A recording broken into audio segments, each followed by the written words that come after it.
YCN 시청자 여러분 안녕하세요. 가문의 영광 김가연입니다. 지난 시간에는 저희가 음양오행 그리고 또 천간지기에 대해서 설명을 들었는데요. 그 오행을 설명하다가 너무너무 재미있는 그런 내용들을 많이 배우게 됐습니다. 오늘도 지난 시간에 이어서 오행에 관한 그 설명을 진지하게 듣도록 하겠습니다. 오늘도 설명을 해주실 마가 황대근 교수님을 소개해드리겠습니다. YCN 시청자 여러분 안녕하십니까. 자, 오늘은 전번 시간에 했던 그 오행이 어떻게 생성됐었고 그 생성된 과정을 설명했고 그 다음에 오행의 특징에 대해서 강의를 하다 시간이 좀 부족해서 그냥 그만뒀습니다. 자, 이번 시간에도 이제 계속 이어서 오행의 특징을 보도록 하겠습니다. 자, 수의 특징입니다. 자, 수는 항상 위에서 아래로 흐른다. 이런 이제 그 특징이 있죠. 자, 그 다음에 수는 변화가 무궁무진하다. 부드럽지만 속에는 강한 기운을 내포하고 있다. 자, 요 이야기는 이제 바로 그런 이야기입니다. 우리가 물을 만지면 부드럽고 굉장히 유약하게 보이죠. 근데 이제 그 물이 많아져서 홍수가 났을 때, 이럴 때는 다 그냥 집이고 뭐고 다 쓸어가죠. 바로 이런 걸 이제 이야기하고 있는 겁니다. 자, 수는 압축되고 응고력이 강하다. 씨앗이다. 이제 우리가 아까 보셨지만 태극에서 봤을 때 태음의 그런 상태가 되면은 물이 이제 얼음이 되고, 물이라는 것 자체가 어떤 종자로 생각하시면 돼요. 이제 압축을 시키는 거죠. 어떤 그런 특징을 이제 이야기하는 거죠. 자, 그다음에 수는 지혜를 나타낸다. 이게 사주팔자에서 수가 왕성하고 수의 일주들은 상당히 이제 지혜가 뛰어나죠. 머리가 뛰어나고 어떤 그런 지혜력을 많이 발휘하는 그런 경우를 설명한다고 보시면 되겠습니다. 자, 그 다음에 이제 이 오행의 각가지 형상들에 대해서 좀 설명을 드리고 가겠습니다. 자, 우리가 지금 지금까지 설명한 것들을 이제 종합해서 말씀드리는 거예요. 자, 목화, 토, 금, 수, 이 5가지 오행이죠. 여기 이제 기본은 목은 이제 나무가 대표한다. 이렇게 보시면 되시고, 화는 불, 토는 흙, 금은 돌이나 쇠, 그 다음에 수는 물. 이제 이게 오행을 대표하는 어떤 물질이죠. 자, 이렇게 이해하시면 되는데, 이제 하나 좀 착각하시는 게, 자, 이 물, 돌, 이런 그 자체를 그냥 수다, 금이다, 이렇게 보시면 안 됩니다. 이 물이나 돌이 갖고 있는 특징이 이 금이나 수에 대한 것을 표현하고 있다. 이렇게 이해를 하셔야 돼요. 이제 한참 묻다 보면 목하면 무조건 나무만 생각해요. 그렇게 생각하시면 안 되고 목을 대표하는 게 나무다. 이런 뜻입니다. 자, 그 다음에 이제 보면은 천간에 목은 갑과 을이 있어요. 그 다음에 지지는 인과 묘가 있다. 이렇게 이제 보시고, 화는 천간에는 병화와 정화가 있고 지지에는 사화와 오화가 있다. 이렇게. 자, 무토는 이제 토는 무기, 천간에 무기가 있고 지지에는 진술축미 4개나 있습니다. 토가 제일 많죠, 이게 오행 중에. 자, 그 다음에 금은 천간에는 경신이 있고 지지에는 신유가 있다. 수는 천간에 임계가 있고 지지에 해자가 있다. 이제 이렇게 이해하시면 되겠습니다. 자, 1년 4계절 보시면 목은 봄을 나타내고, 화는 여름을 나타내고, 토는 환절기죠. 봄에서 여름으로 넘어가는 그런 어떤 환절기, 이런 게 이제 토가 대표한다. 이렇게 보시면 되시고, 금은 가을을 이제 나타내고, 수는 겨울을 나타낸다. 자, 이제 이렇게 보시면 되십니다. 자, 그 다음에 이제 중요한 거는 이제 이 오장 있죠. 우리 몸속에 이제 장기. 그게 이제 목은 간장을 나타내고, 그래서 목이 팔자에 잘못되어 있으면은 간에 문제가 있다. 이렇게 이제 설명을 하는 겁니다. 자, 그 다음에 이제 화는 심장을 나타내요. 그래서 불이 꺼져 있는 사람들은 심장병에 문제가 있다. 이렇게 이제 말할 수가 있어요. 토는 이제 위장을 나타내고, 금은 폐, 우리가 말하는 폐병 뭐 이런 거 있잖아요. 이게 이제 폐장을 나타내는 거고, 수는 신장, 이게 이제 우리가 말하는 뭐 당뇨라든가 아니면 뭐 남자들 전립선이라든지 이런 부분들이 다 이 수에 관련된 거다. 이렇게 이해하시면 됩니다. 자, 그 다음에 이제 우리가 많이 사람들이 물어보는 게, 나는 어떤 색깔의 옷을 입어야 좋아요? 이런 걸 많이 물어봅니다. 그때 보시면은 이제 이 목은 이 청색을 대표해요. 청색. 그래서 이제 모기 사주에 필요한 사람은 이 청색에 관한 옷, 나무색이라든지 뭐 바다색이라든지 이런 거 다 똑같이 청색으로 보시면 됩니다. 자, 그다음에 화가 사주에서 필요하다. 그런 사람은 적색, 붉은색 계통의 옷을 입으면 좋다. 이렇게 보시면 되시고, 자, 토는 이제 황색을 대표합니다. 그래서 팔자에 토가 없다. 그래서 토를 보충해야 되겠다. 그러면은 이 황색에 가까운 옷, 뭐 노란색도 좋고요. 이런 걸 입으면 됩니다. 자, 그다음에 팔자에서 금이 필요하다. 그러면 이제 하얀 옷을 입어야 돼. 백색, 흰색 계통 옷이라 뭐 그런 걸 입어야 된다. 그다음에 수가 필요한 사람들은 이제 이 까만색 있죠. 흑색. 이 색을 입는 게 좋다. 자, 그다음에 이제 음식도 또 있어요. 팔자에 목이 부족하다. 그러면은 어떤 음식을 먹어야 되는가? 자, 목은 신맛을 나타내요. 식초에 뭐 가까운 뭐 식초같이 초장 뭐 이런 거를 많이 먹어야 된다. 뭐 꼭 그것만 말한 건 아닙니다만 이렇게 보시면 되시고, 자, 화가 필요하다. 그러면 이제 단 것보다 이렇게 쓴맛을 먹어야 됩니다. 이게. 자, 토는 단맛을 나타내요. 그래서 팔자에 토가 많은 사람들은 특히 이 단맛을 되게 좋아해요. 이게. 자, 그다음에 이제 팔자에 금이 필요하다. 그런 사람들은 매운맛 나는 거, 매운라면 이런 걸 많이 먹어야 됩니다. 그다음에 이제 수가 필요한 사람은 짠맛, 우리가 소금 뭐 이런 거죠. 이런 거를 보시면 되시고, 나머지는 뭐 크게 어려운 게 없습니다. 그래서 그러면 교수님 그 한 가지만 여쭤볼게요. 재밌는 얘기로 그 지금 색깔을 말씀해 주셨잖아요. 예. 그럼 그게 혹시 그 오방기라고 하는 그 색깔하고 맞는 건가요? 뭐 그렇다고 보시면 됩니다. 예. 이게 이제 상당히 그쪽하고 연결이 되죠. 자, 그다음에 이제 이 방향은 목은 동쪽을 나타내고, 그다음에 화는 남쪽을 나타내고, 토는 중앙, 그다음에 금은 서쪽, 그다음에 수는 북쪽 이런 쪽을 이제 나타냅니다. 그다음에 이제 성격도 이게 이제 나타내는 거예요. 목은 천진난만하다. 이제 좀 낭만적이고 좀 사람이 착한 사람이 많죠, 이게. 자, 화는 분노와 격정, 아주 격한 성격을 가진 사람들이 많아요. 토는 안정, 평화해서 그냥 묵직합니다. 그다음에 금은 살기와 의리를 갖고 있다. 아까 설명드렸죠. 네네. 그다음에 수는 음모와 술수가 있다. 수는 물은 깊으면 속을 들여다볼 수가 없잖아요. 그래서 이제 수가 많은 사람들은 이제 이런 계통을 조심해야 된다. 우리가 이제 이렇게 설명드릴 수가 있어요. 교수님 그럼 오행의 그 생극 재화와 그 십신에 대해서 또 알려주시면 저희가 더욱더 도움이 많이 될 것 같습니다. 예, 설명드리겠습니다. 자, 이제 오행은 항상 이렇게 생만 하는 것도 아니고 극만 하는 것도 아닙니다. 자, 보시면 이제 이렇게 목화, 토, 금, 수 5개 오행이 있죠. 먼저 생을 보면 목은 화를 생을 합니다. 목생 화. 그다음에 화는 토를 생을 하죠. 화생 토. 토는 또 금을 생을 합니다. 토생 금. 금은 금생 수. 수는 수생 모. 요거는 이제 생의 계열이에요. 자, 그다음에 이제 또 극도 있죠. 목은 목극 토하죠. 항상 토를 극을 합니다. 자, 그다음에 토는 토극 수하죠. 수를 극하죠. 수는 수극 화를 극하죠. 화는 화극 금, 이렇게 금을 극하죠. 또 금은 금극 모. 이거는 이제 극하는 성질이 되는 겁니다. 그래서 이제 오행은 항상 이렇게 생도 하지만 또 극도 한다. 생하고 극하는 이런 과정이 아까 우리가 태극에서 봤던 음과 양이 서로 대립하고 있죠. 그림이. 이제 그거의 어떤 모습을 나타내는 겁니다. 이 오행이라는 거는 음양의 어떤 그 표현이에요. 구체적인 표현. 그래서 항상 생만 하는 것도 아니고 또 항상 극만 하는 것도 아니다. 생도 하고 극도 한다. 그러면서 이 만물이 생성되고 이 세상이 돌아간다. 자, 이런 어떤 내용을 담고 있습니다. 자, 그다음에 이제 우리가 많이 쓰는 이제 십신도 요거는 이제 내가 처음 강의할 때 한번 설명드렸던 거예요.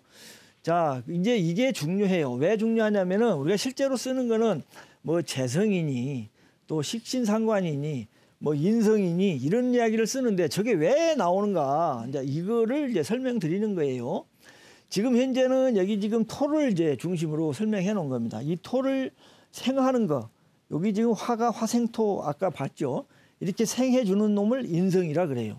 인성. 자, 인성도 이제 정인 편인이 있습니다. 그걸 이제 어떻게 표현을 하냐 하면은 여기 토가 예를 들어서 무토다.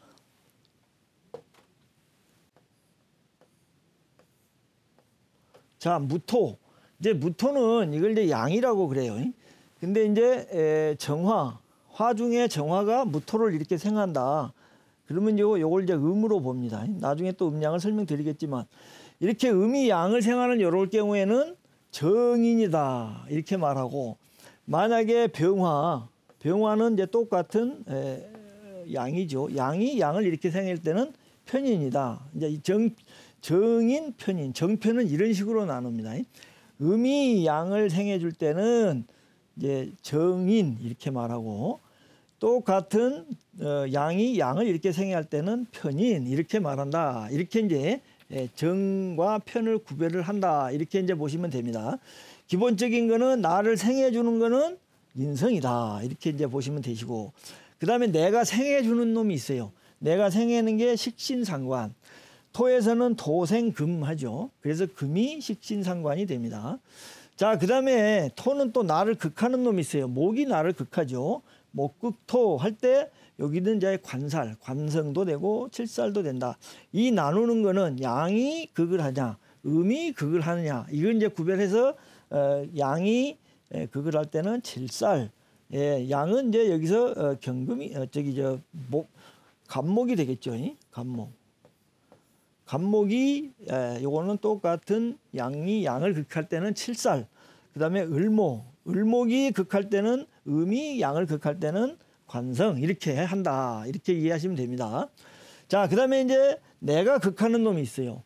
내가 극하는 거는 수예요. 토극수. 수를 극하기 때문에 이게 극할 때는 이걸 이제 재성으로 봅니다. 우리가 돈 좋아하죠. 돈이 바로 이제 이겁니다. 이게 내가 극하는 게 돈이에요. 내가 토면은 이제 이렇게 수가 되고, 내가 목일 때는 토가 또 재성이 되는 겁니다. 내가 금일 때는 목이 재성이 되는 거고, 여기에 뭐를 집어넣느냐에 따라서 다 달라져요. 예를 들어서 여기를 이제 수라고 합시다. 수면은 금이 인성이 돼요. 금생수 하니까. 그 다음에 내가 수니까 수생목 하면 목이 식신상관이 되는 거고, 또 내가 수니까 토가 토국수 하면 이게 관살이 되는 거고, 또 내가 수니까 수극화 하죠. 화가 하면 재성이 되고. 자, 이 표 하나 갖고 뭐를 집어넣든지 넣으면은 다 똑같이 되는 겁니다. 이렇게. 요게 이제 오행의 십신도다. 마지막으로 이제 같은 오행이 있어요. 내가 토인데, 무토인데, 내가 무토인데, 여기도 무토가 있다. 무토도 있고, 기토도 있다. 그러면 나랑 같은 거니까 이걸 비견급제, 이렇게 이야기를 하는 겁니다. 비견급제. 그래서 같은 놈은 비견이라 그러고, 이렇게 음과 양이 다른 거는 급제다. 이렇게 이제 이야기를 한다. 이렇게 이해를 하시면 돼요. 이 오행의 십신도는 좀 이렇게 이 표를 보시고 집에서 좀 연습을 해 보셔야 돼요. 한 몇 번만 해 보시면 금방 눈에 싹 들어옵니다. 이게. 이제 이런 식으로 이 십신도와 오행의 상생상극을 알아야 사주를 분석할 수 있습니다. 그러면 교수님 그 오행 중에 그 목 있지 않습니까? 나무가 거기 속해 있다고 말씀을 드렸는데 거기에 그 천간에 간목과 을목이 있다고 알려주셨거든요. 그 특징에 대해서 좀 설명 좀 부탁드리겠습니다. 예, 그렇게 하겠습니다. 자, 이제 지금부터 구체적으로 이제 갑을병정 이제 천간 일주에 대한 설명을 하겠습니다. 자, 우리가 이제 첫 번째 간목을 설명드릴 건데, 이 표를 많이 보셨죠? 우리가 이제 아바타 설명하면서 연주, 월주, 일주, 시주 했는데 항상 사주의 주인공은 이 일주가 됩니다. 일주가 되고, 지금부터 설명되는 이 천간은 이제 여기가 갑목일 때, 여기가 을목일 때, 여기가 경금일 때 이런 걸 설명드리는 겁니다.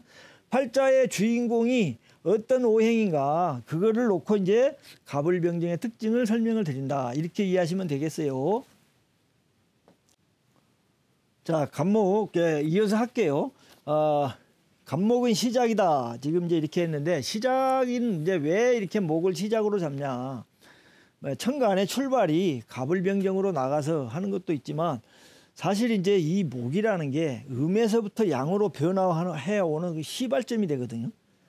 그래서 이제 이 나중에 그 8캐를 설명드리겠지만, 그 캐에서 보시면 이 음에 있는 우리가 말하는 이제 감캐라 그러죠. 수에서 목으로 올라가는 그 과정에 인목이 들어 있거든요. 그래서 이제 목의 특징은 항상 이제 막 양을 품고 음을 뚫고 나가는 어떤 그런 출발점에 이제 이 목이 있어요. 그래서 뭐든지 시작한다. 이렇게 이제 설명을 드리고, 이제 금은 이걸 마무리하는 단계예요. 이제 이 목의 목과 양의 기운을 전부 이렇게 감아들이는, 그래서 이제 마무리는 금이 하고 시작은 갑이 한다. 항상 이렇게 보시면 됩니다. 그래서 이제 이 갑목들은 일 꾸미기를 좋아해요. 뭔가 추진력 있고 뭔가 새로운 일을 만들기를 좋아하고, 금일주들은 이런 거를 이제 전부 마무리하는 걸 잘하는 그런 특징이 있다. 이렇게 이해하시면 되겠어요. 그래서 이제 이런 특징이 있다 보니까 항상 1등 해야 돼요. 등산을 하다고 이 사람이 항상 1등 해야 된다.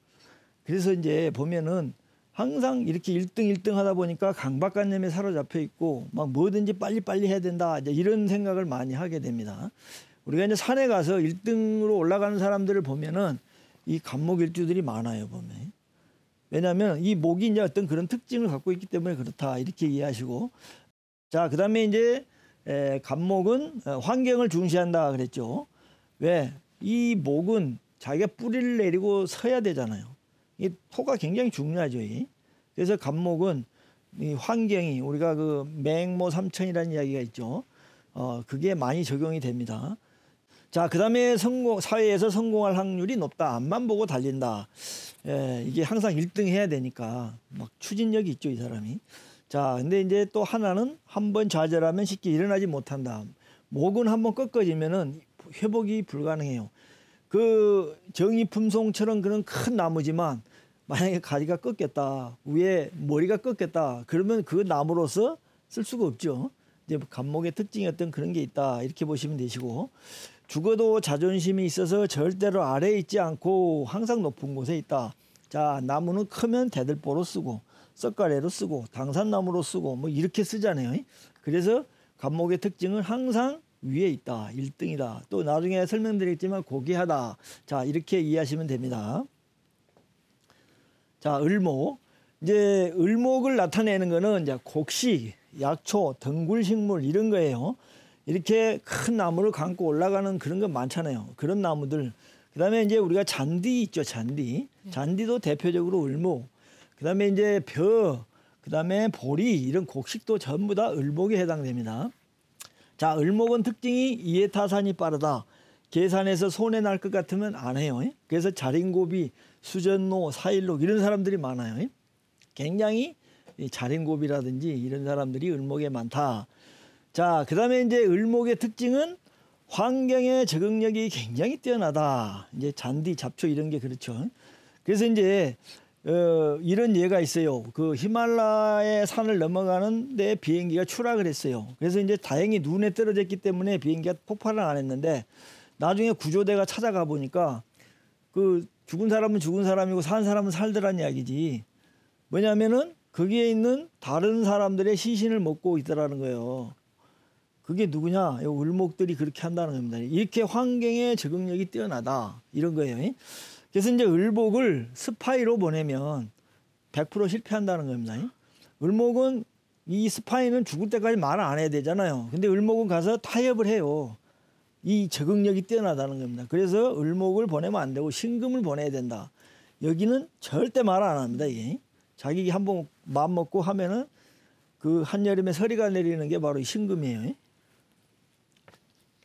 자, 그 다음에 이제 을목은 생활력이 강하다. 그래갖고 이제 어제적과 동침, 을인이 헬맹이니 하는 건 모두 중요하게 안 여기죠.